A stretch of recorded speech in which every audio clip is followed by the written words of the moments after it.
இன்னைக்கு ராத்திரி என்னோட விருந்தாளியா நீங்க வந்ததுல ரொம்ப சந்தோஷம். உங்களுக்கு பிரமாதமான ரூமை ஏற்பாடு பண்ணி வச்சிருக்கேன். அதுல நீயே தங்கு. ரெபேக்கா, எனக்கு உன்னோட கூந்தல் ரொம்ப பிடிக்கும்னு இதுக்கு முன்னாடி சொல்லியிருக்கேனா? 32 தடவை சொல்லிட்டேன். உன்னோட அழகான பற்களை பத்தி அத வச்சுதான் உன்னை கடிச்சு கொதற போறேன்.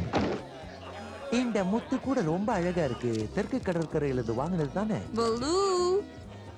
லூயி, இப்படி உட்காரு. என்கிட்ட தான் இப்படி நடந்துக்கிறாளா இல்ல எல்லார்கிட்டயும் இப்படித்தானா? அவளை இதுவரைக்கும் என்னாலேயே புரிஞ்சுக்க முடியல. ஓகே, அவ மூட இப்ப மாத்துறேன் பார்.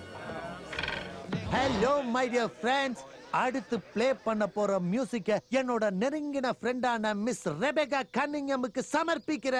மியூசிக்க ப்ளே பண்ணுங்க.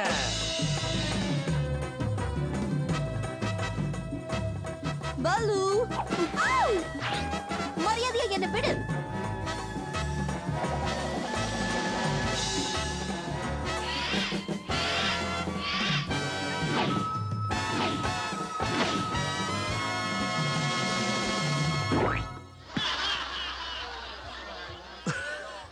காதல்ல இது சகஜம். எங்களை இங்க கூட்டிட்டு வந்ததுக்கு நான் உன்னை மன்னிக்கவே மாட்டேன் பாலு.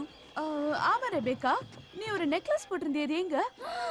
அது காணோம். யாராவது இதை திருடி இருக்கணும்.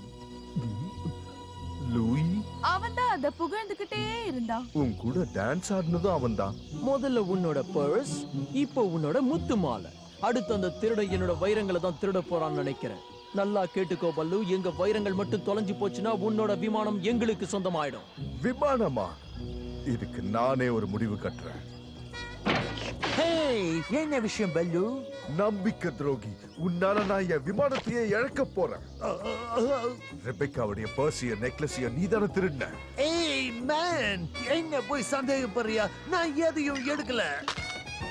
ஏய், இது எங்க இருந்து வந்தது? ரெபேக்கா சொன்னதெல்லாம் சரிதான்.